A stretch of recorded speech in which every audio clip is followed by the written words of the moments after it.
First of all, Tashidelek, the Tibetan way of greeting, which means that may all be auspicious, may all be good, may all be well.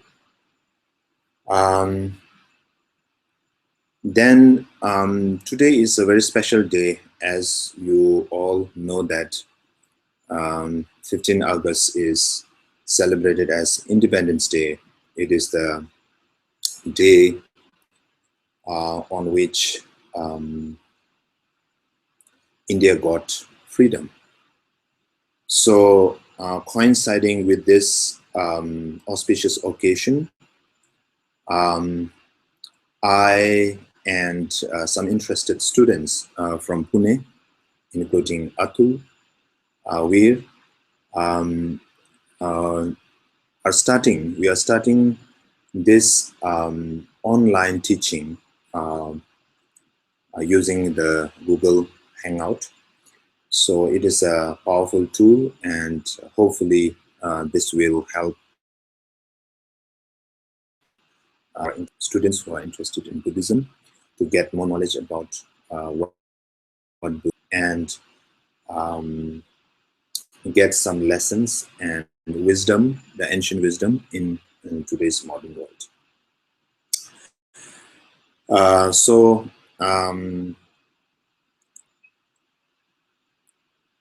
Before I actually start my teaching, first of all, I would like to say a few prayers in Tibetan. The first one is the prayer to Buddha Shakyamuni, the teacher, the great teacher, who came in this world and taught that gave a lot of teaching, especially teachings upon wisdom, love, and compassion, non-violence, and most importantly, middle way. Then followed by the prayer to Guru Padma Sambhava. Guru Padma Sambhava is he's considered to be the second Buddha who actually came to Tibet and established Buddhism.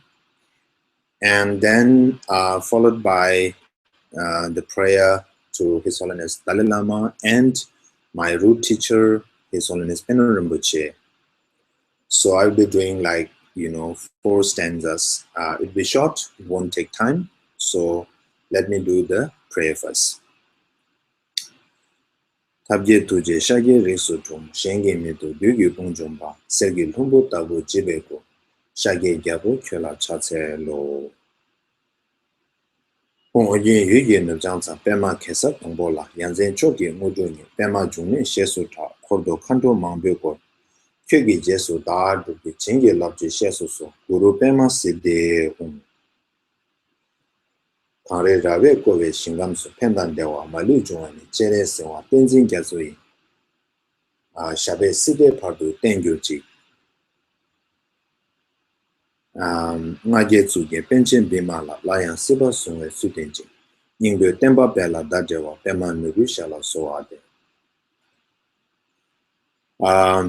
So after this homage prayer is very important in the Buddhist tradition because it is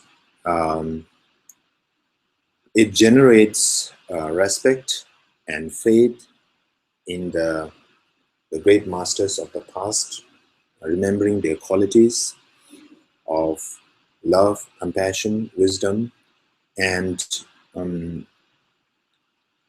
which will help us inspire and enrich our life.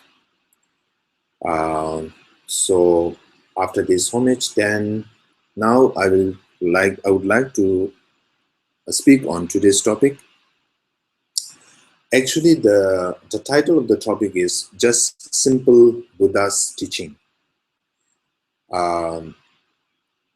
Simple Buddha's teaching. So before actually going to the topic, first of all, I would like to remind The importance of intention, the importance of motivation.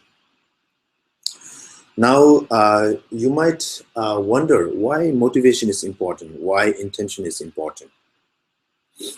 Normally in English, we say, if there's a will, there's a way, right? In the same way, there is a similar Tibetan saying which is called "Chunam Tamje Kenyin de Ne." That means if you have the wish, and the wish or the will, if that is powerful, not kind of limited, but if it is powerful, and the wish or the intention, if it is kind of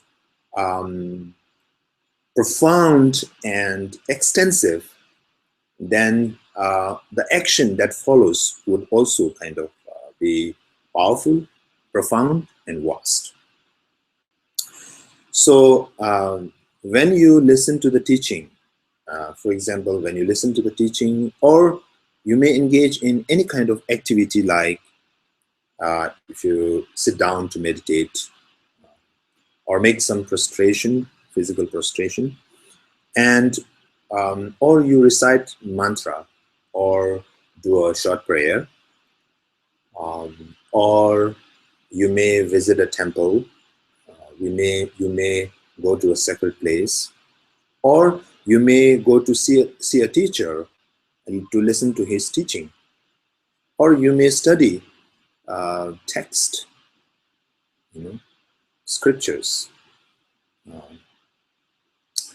If the intention before doing all these activities, before engaging in all these different kind of activities, the so-called virtuous activities, so-called spiritual activities, if the intention is limited, if the intention is like short-sighted, then the action that follows won't be virtuous enough, won't be kind of strong enough, won't be profound enough and vast enough.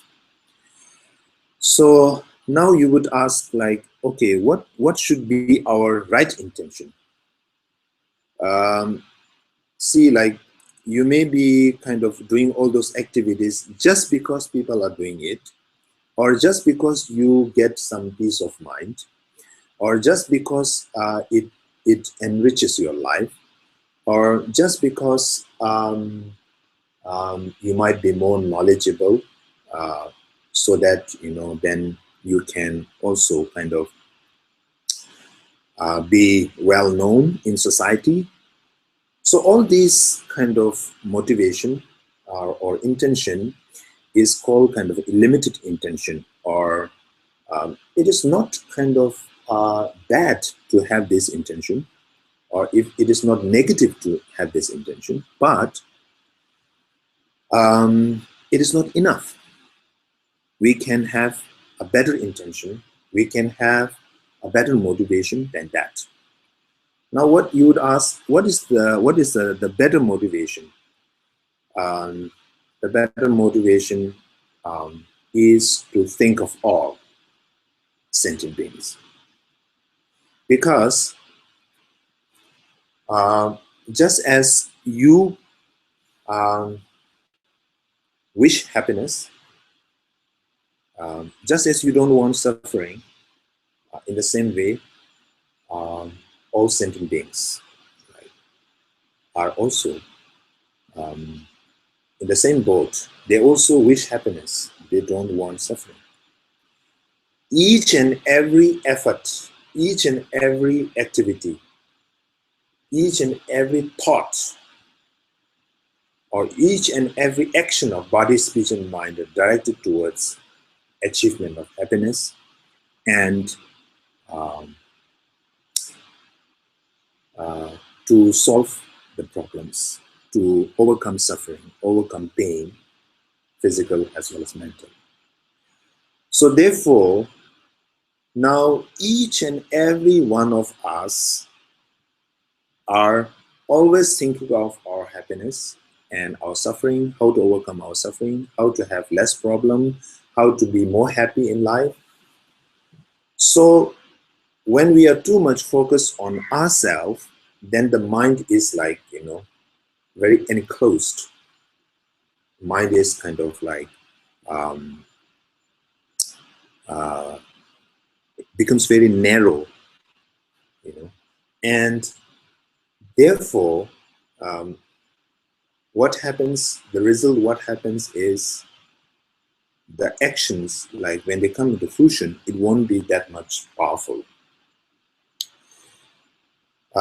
Just as I want happiness, just as I don't want suffering, in the same way, I should also be aware of the fact that all sentient beings uh, are also like me, in all respect. Uh, and underlying this universal truth, knowing this or being aware of this universal truth, then we should expand our wish from just focusing on our happiness and our suffering. We should expand toward others. So when we, like, if you do a meditation, like if we just kind of, because we are always, from morning when we wake up till we go to bed, we always think of ourselves, ourselves, ourselves. And as a result of that, our mind becomes suffocated, our mind becomes disintegrated, our mind becomes narrow, and as a result of that, when the problems are not solved, when we don't achieve what we desire, then we are kind of like frustrated, and then when we suffer. And the root of all this problem is because we always cherish good for ourselves.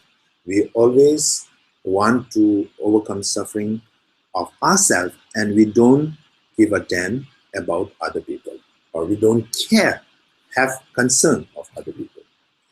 So therefore, let us open our mind from this narrow-minded to broad-minded. Let us, widen our horizon. Let us do something a step further than thinking about ourselves. Think more on having concern of others' welfare, others' happiness, overcoming others' suffering. So therefore, it's very important to have this attitude.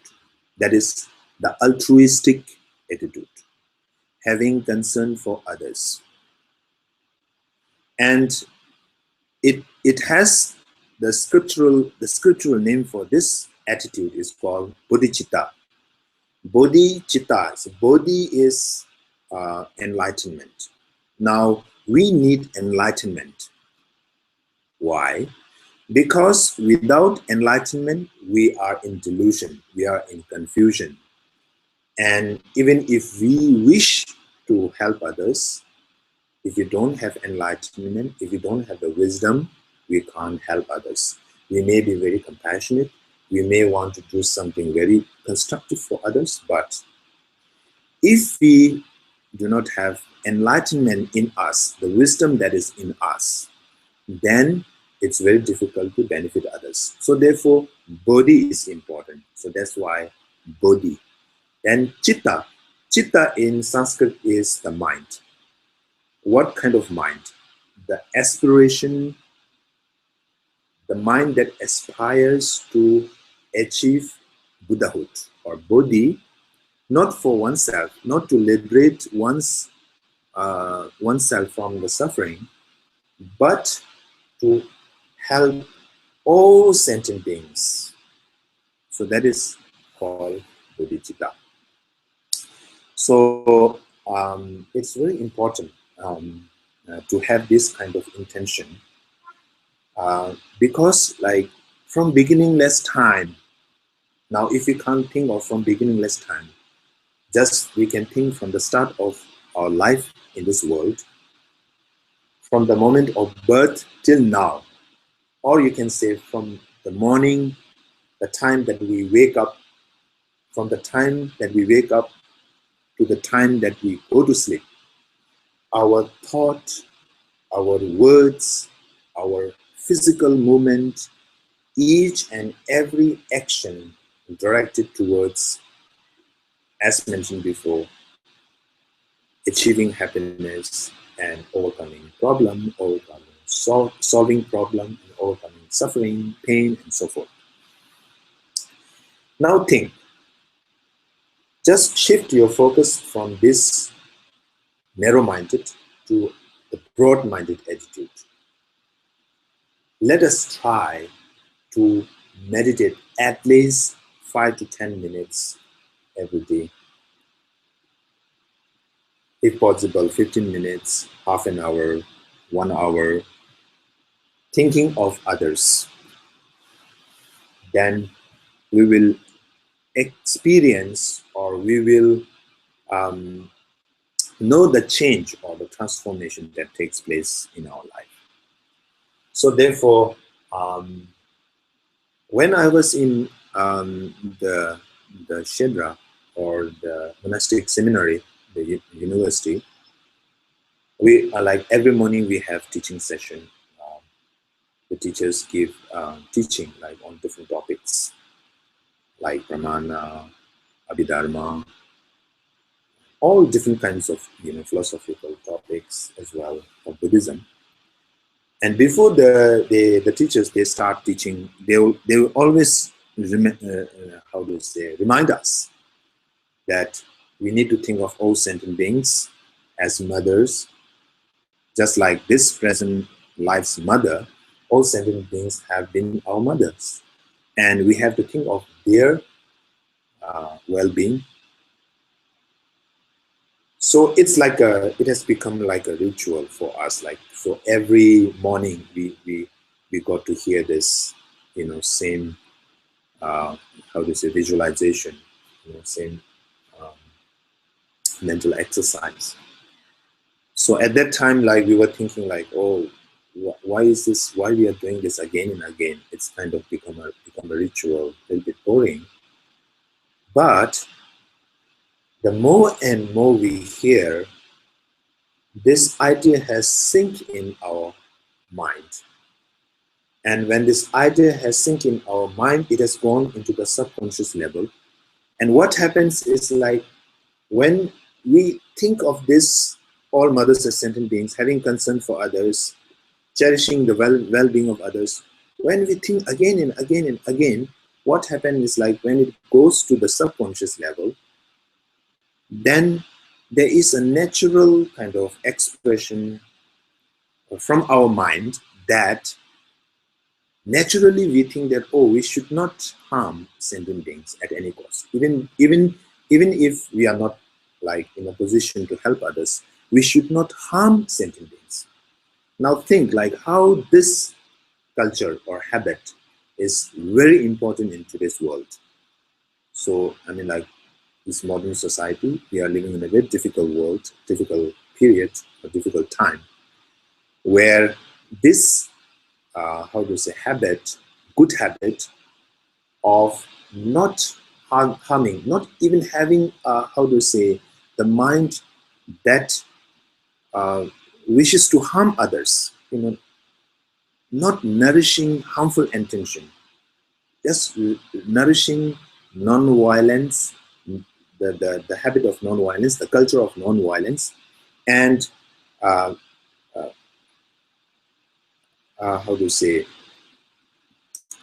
the most, if possible, help others. If not, do not harm others. So that kind of,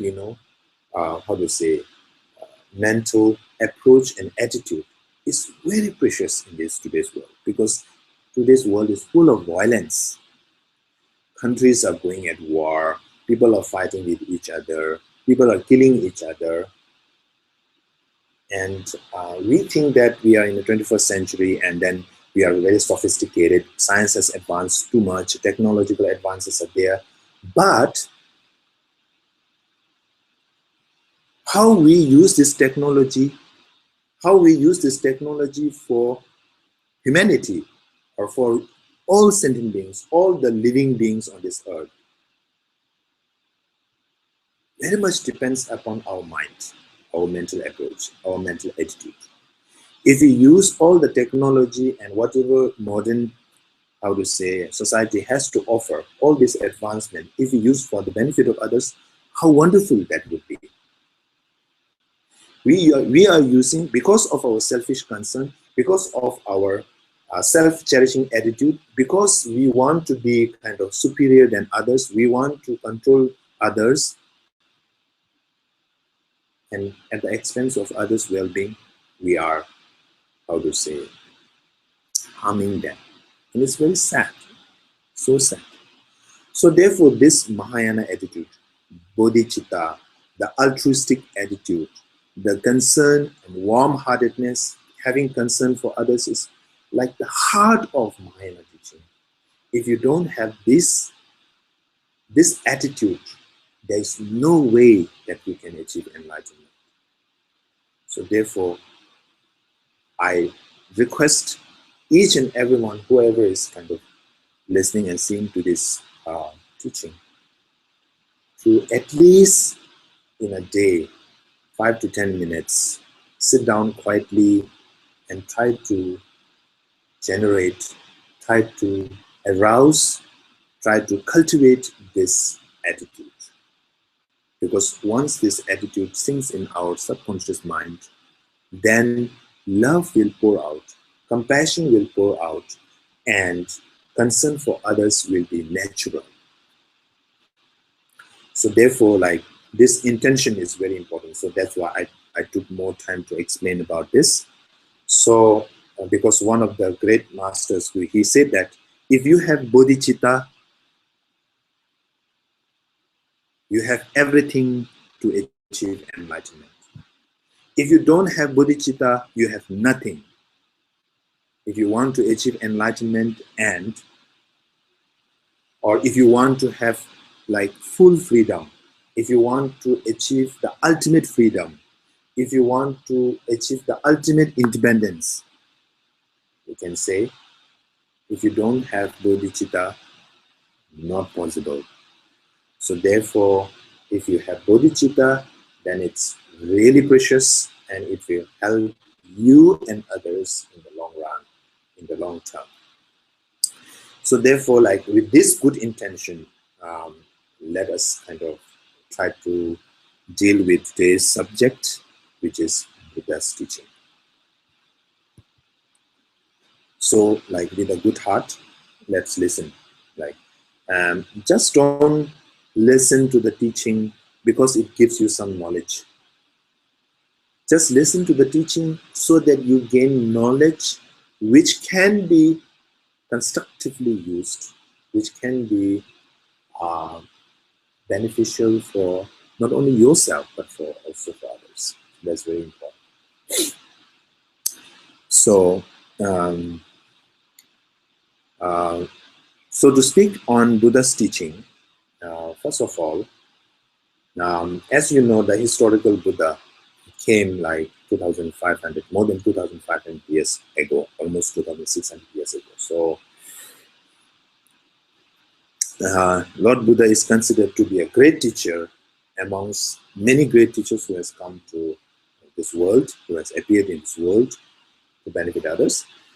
And in order to, first, before actually speaking on what Buddha taught, it's important to have a little bit of idea about what Buddha is. That means how Buddha came to this world, what did he do in this world. In the teachings, it is mentioned there are many kind of virtuous and noble activities, enlightened activities that Buddha actually displayed in this world, but there are the 12 kind of like most important ones. So I think I'll just kind of read it out. The first one is Buddha came from Tushita heaven. I mean, like, Tushita heaven is a a realm in this world, a realm in the samsara, which is considered to be uh, um, a heavenly abode, right? So from that Tushita heaven, he transferred, like that means he came to this Jambudvipa. This world is called Jambudvipa. Um, and that is the first kind of the beginning of how Buddha came to this world. And the second one is like he entered the Mayadevi, Queen Mayadevi's womb. That is very important because King Shuddhodana's wife, Queen Mayadevi, is his mother. So Lord Buddha, after he transferred from Tushita heaven, then he entered the womb of Queen Mayadevi. Then followed by his birth in Lumbini. Then after like growing up, what was his life of growing up like? Was he was like just as any other prince, like he was kind of trained in the arts, you know, all the contemporary existent worldly arts. So he got like, you know, he became perfect in all the arts. And then followed by his how to say, marrying or having kind of like life at the royal palace. So he was kind of like enjoying the luxuries of, you know, the palace, surrounded by queens, like for example Yashodhara and many others. So there was one, like, you know, these are the three kind of, you know, um, deeds or activities that he did like in his initial years at the palace. Then you might be how to say, aware of the fact that, you know, when he saw like during one of his visit to the outside of the palace, he saw the four rivers of suffering. What are the four rivers of suffering? Normally the four rivers of suffering are considered to be birth, old age, sickness, and death. So out of these four, like he actually saw the three. What are the three? Old age, sickness, and death.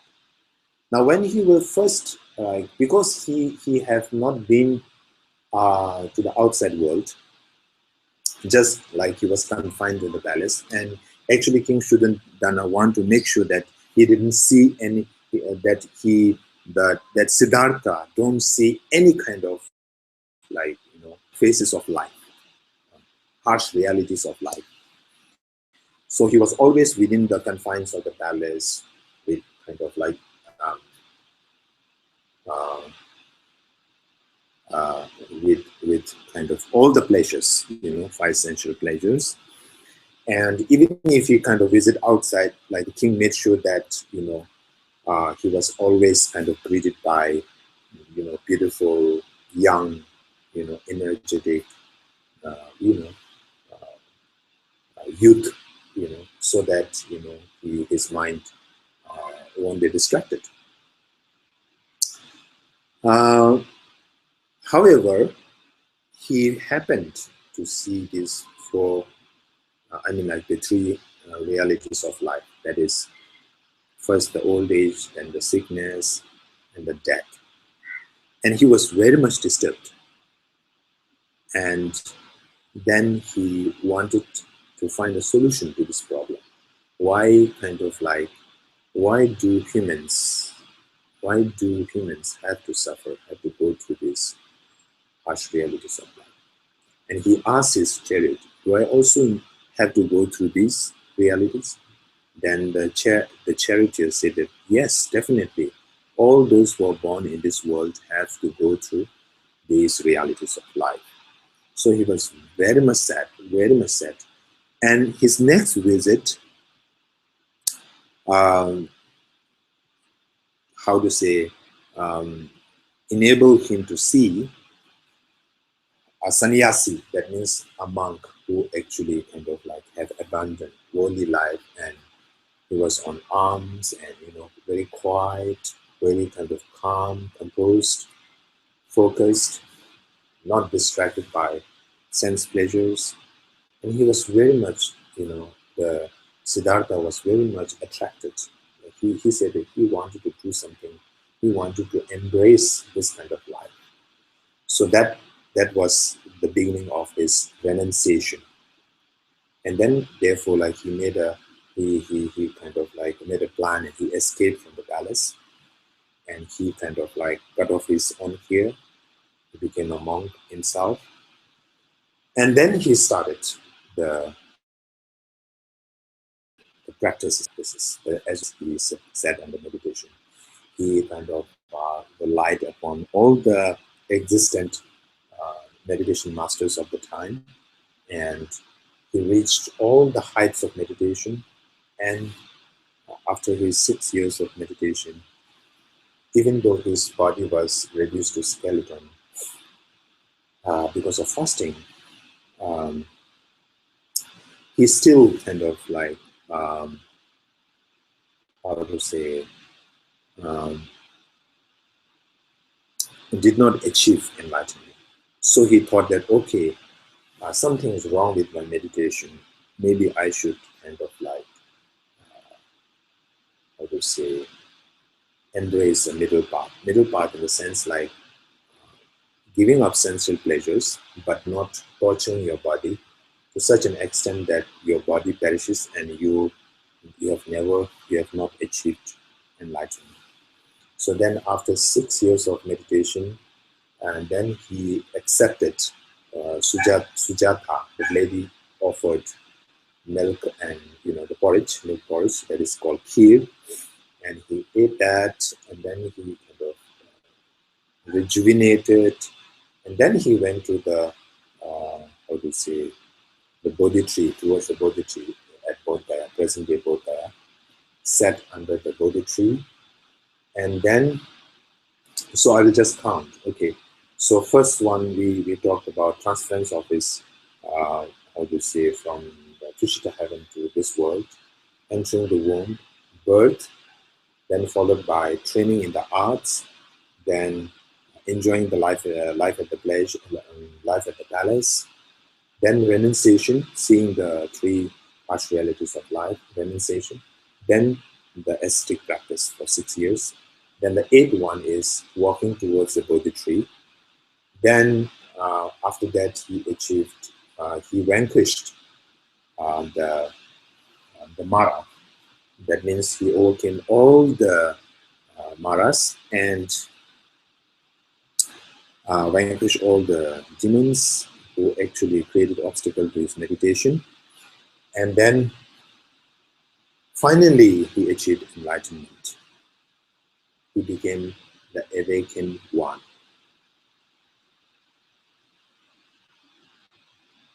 So after achieving enlightenment, then he kind of, how to say,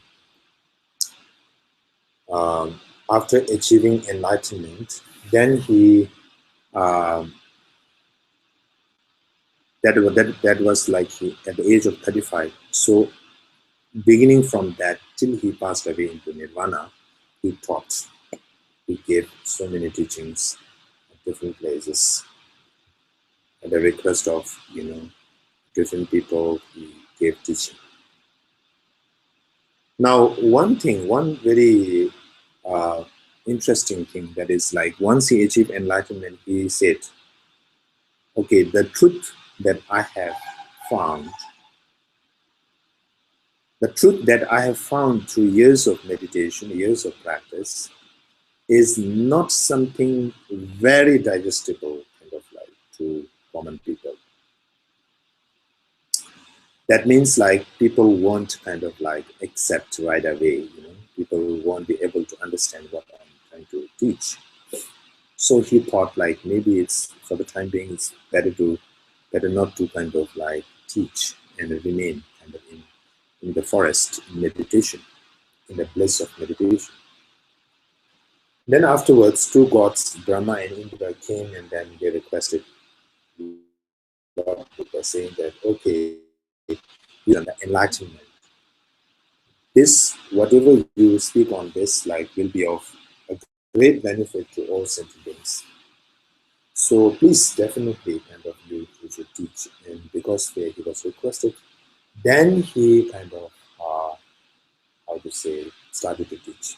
And the first sermon was given at Saranath, in the present day Sarnath in Varanasi.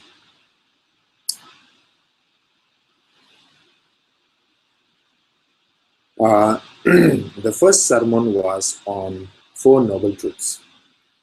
The Four Noble Truths. So what are the Four Noble Truths?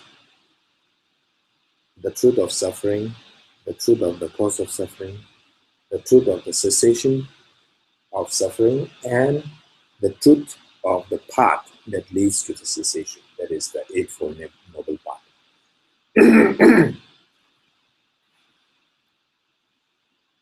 So that is the 11th deed, that is like turning the wheel of Dharma. And then finally he passed away.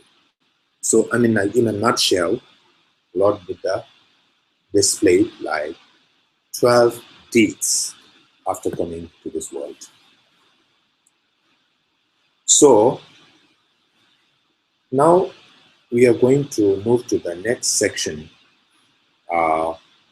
which is, what did Buddha actually taught? What did he teach? Sorry, what did he teach? So there are many kind of mentions of many different levels of teaching that Lord Buddha gave. We say that he gave like 84,000 sets of teaching, 84,000 different types of teaching, in his entire, after he got enlightened till he passed away. Altogether, he gave 84,000 different sets of teaching. And those teaching can be kind of on the basis of how to say, the content of the teaching. Then it can be divided into three main. The first one, he turned the wheel of Dharma on Four Noble Truths at Saranath, Varanasi. The second one, he taught on Prashna Paramita, which is the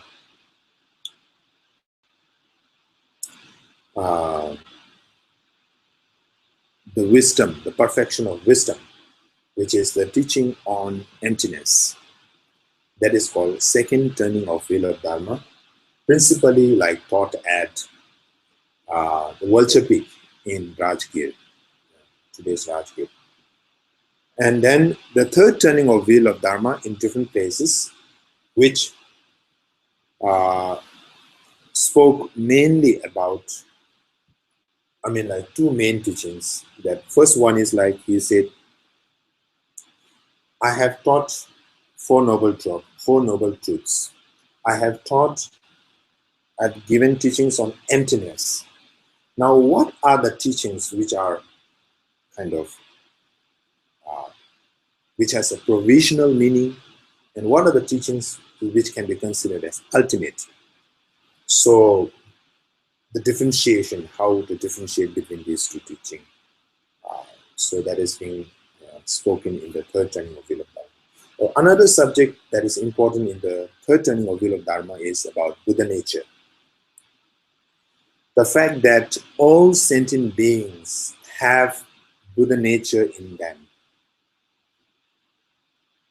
All sentient beings can become Buddha because they have the potential, the seed in each and every one without differentiation. So therefore, like, third turning of wheel of Dharma is considered very important. So all in all, I would say he turned 84,000 different sets of teaching. Now,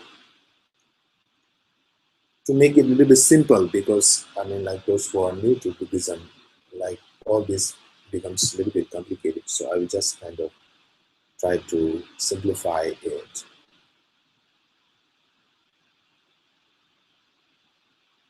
In order to simplify it, first you can think something like this. Actually, Buddha was a very great teacher. Why?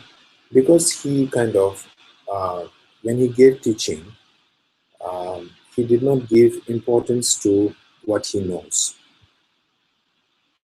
He was a great teacher.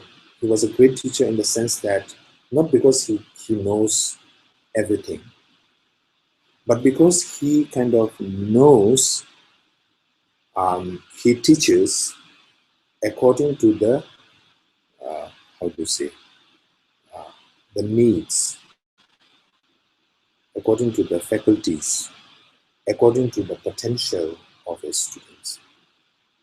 So that's why kind of like, uh,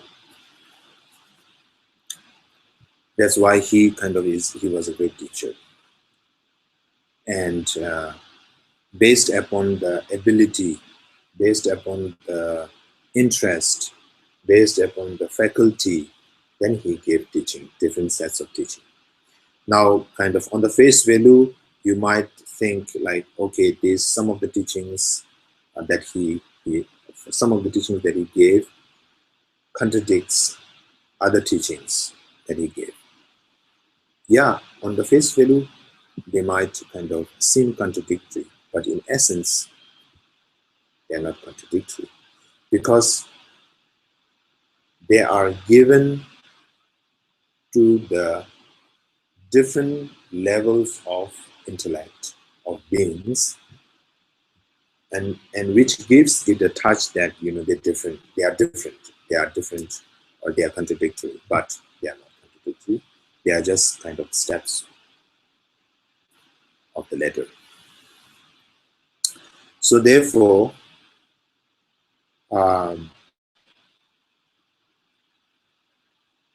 once he passed away into parinirvana, then his teaching kind of spread to different parts of the world, and different types of Buddhism formed, as a result of that, because merging with other different cultures of different places.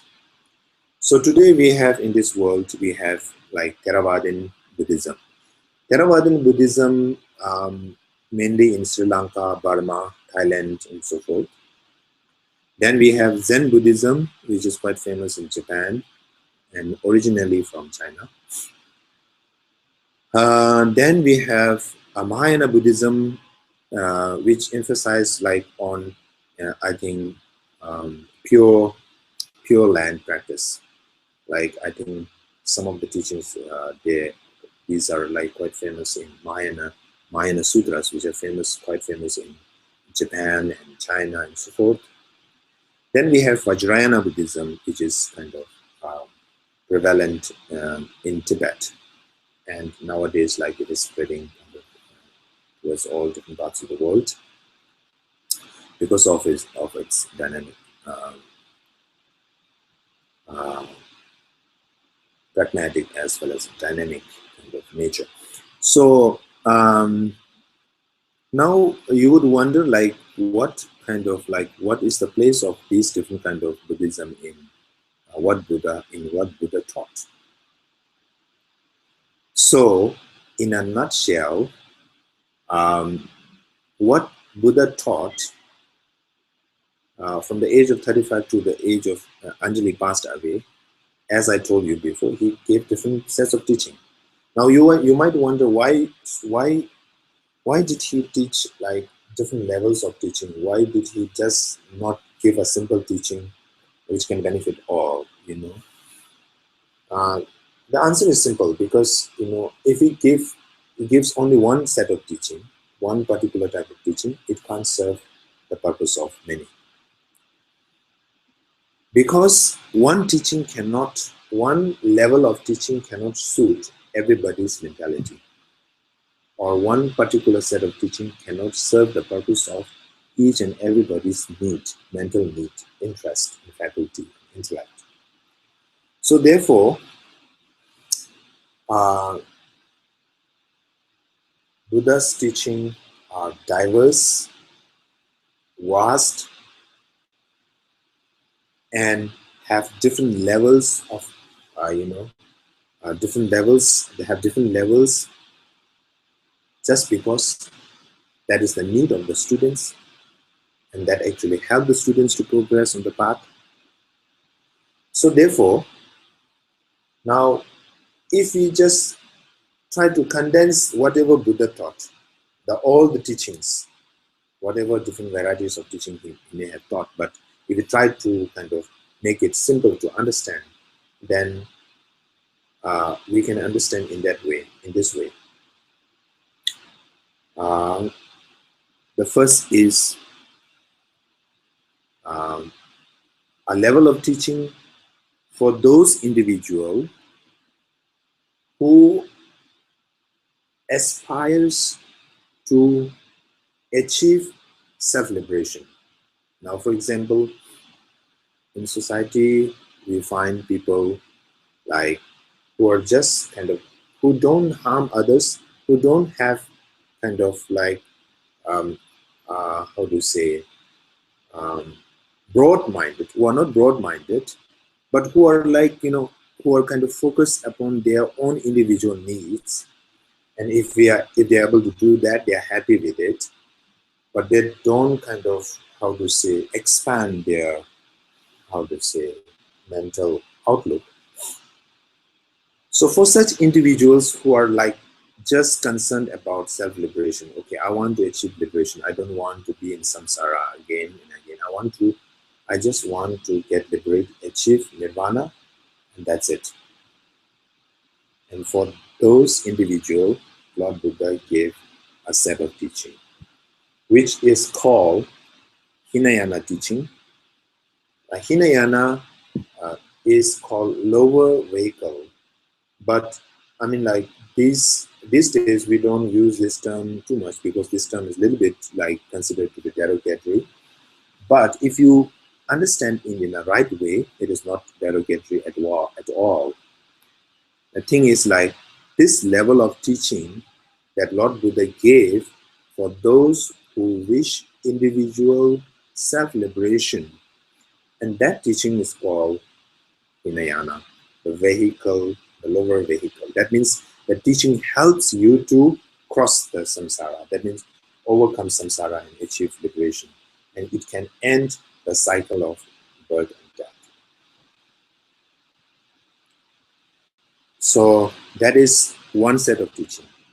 Now there's another set of teaching which is for those individuals who are broad-minded, who can think of welfare of others, who can think of the ultimate kind of enlightenment, supreme enlightenment, for the benefit of all. And that set of teaching is called Mahayana, the greater vehicle. So we have Hinayana, Mahayana, and then we have Vajrayana. Now you would wonder, what is the difference between Mahayana and Vajrayana? Vajrayana is actually the part of Mahayana, but the speciality of Vajrayana, why here I'm trying to putting it differently, I mean in a different category, is because Vajrayana is known for its skillful method. There are many skillful methods employed in order to achieve enlightenment. Yeah, the ultimate goal is supreme enlightenment for the benefit of all sentient beings. But Vajrayana employs skillful methods which you don't find in general Mahayana. So therefore, just as if you like on a worldly level, like we have, primary school, we have primary class, then we have junior high school, higher secondary, then we have college, then we have university, like that. We have different levels. In the same way, we have Hinayana, like the foundation, and then upon that we have Mahayana, and then Vajrayana. So therefore, now you might think that, oh, Vajrayana is the topmost, so therefore like Hinayana is not that important or Mahayana is not that important. If you think in that way, then you are wrong. Because now if you want to go to the university, you need the primary education, junior high school education, secondary level of education, college level of education, then you can only go to the university level. You just can't jump to the university level, right? In the same way, first you have to know foundation teachings of Lord Buddha, the Hinayana teachings, then followed by Mahayana teaching, and then followed by Vajrayana teaching. So therefore, these three sets of teaching which Lord Buddha gave are not contradictory, but they are compatible, very much compatible with each other, and one supports the other. So please don't feel that these are contradictory. Definitely, when one progresses on the path, then you leave the weakness of the lower path. Definitely, like for example, when you are on the junior, when you pass from the primary to the junior level, then you leave out whatever the pitfalls or the weaknesses of the primary is there, and you just kind of go to the junior, right? So you progress in that way. So in the same way, you can progress from Hinayana to Mahayana to Vajrayana. So I think that is a little bit about what Buddha taught. He gave so many teachings. He gave so many teachings. Why? Why did he give so many various teachings? Why did he give so many contradictory, on the face value, contradictory teaching? Because that is the need. That's the need of a student. If he were to pour out his ultimate knowledge or the best of his knowledge, then I think like it would serve only the purpose of a few individuals who are very smart, who are very intelligent, who are kind of like whose level of intellect is very high. But he can't, he won't be able to kind of like benefit those who are on the, those who are not able to grasp that ultimate truth. So therefore, therefore he is considered to be a very efficient teacher. In Tibetan, we use a particular term which is called Duje Kam Wangbo Sampa Timba. Duje Kam is like the student's nature, the student's faculty, the student's interest, the student's intellect. That's very important. Like even like in today's world, like when we teach the students, the teacher needs to know what kind of like the teacher needs to employ different methods in order to make each and every student understand what he's trying to teach, he or she is trying to teach. And we should also know the student's nature, the faculty, the intellect, the interest. Based upon them, we can guide them. So in the same way, Lord Buddha guided each and every student. Nobody was left out. He didn't say that, okay, you want to understand my level of knowledge, so I can't help you. He didn't say that. He helped and benefited. He embraced with all his arms each and every student, each and every being with different mentality, different faculty, different interests, and different nature. And therefore, he can be considered the greatest teacher, So therefore, if we have this understanding, then we won't feel that, okay, why should he give so many complicated teachings? Why should Lord Buddha give so many complicated teachings? Why not he give some short, concise teaching which can benefit everyone? Okay, so in this 1 hour, I tried to cover in order to wrap up. First, I spoke about the importance of intention, the bodhicitta. The second, I spoke briefly about Lord Buddha's life story, like what are the 12 main deeds that he kind of displayed when he came to this world. And then finally, his teaching and the speciality of Lord Buddha's teaching, and what are different levels of teaching that he taught, the, the importance of the existence of different levels of teaching, why it exists and why it is important. So I think like I spoke for almost 1 hour. So I think like if I speak more, I think the attention, um, it will be difficult to retain what I speak. So I think like maybe I'll stop here, and um,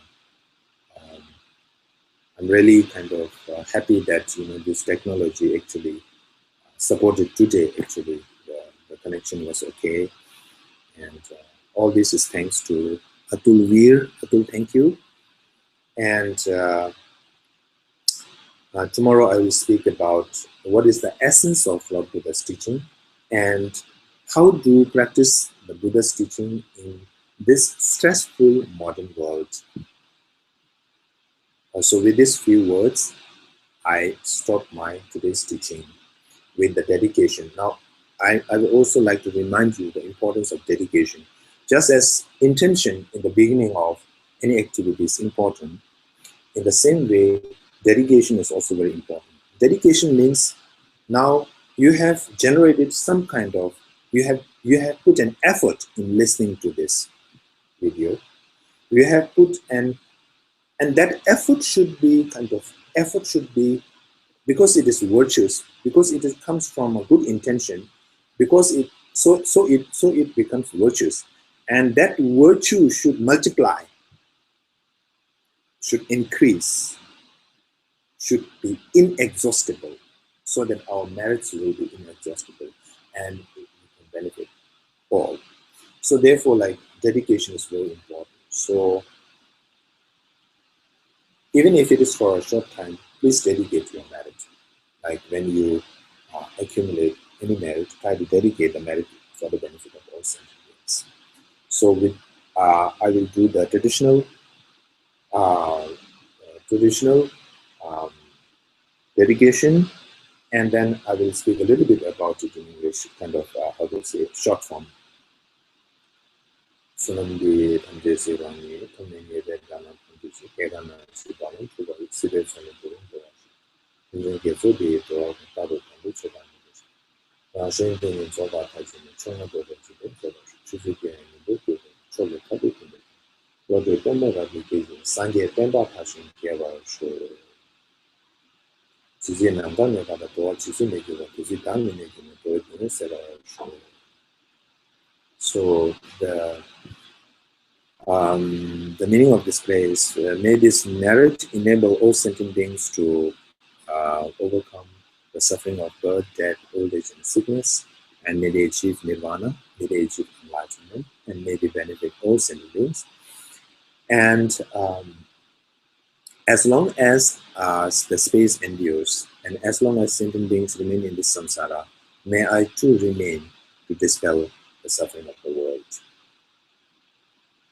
So this is the meaning of the dedication. So please dedicate for the benefit.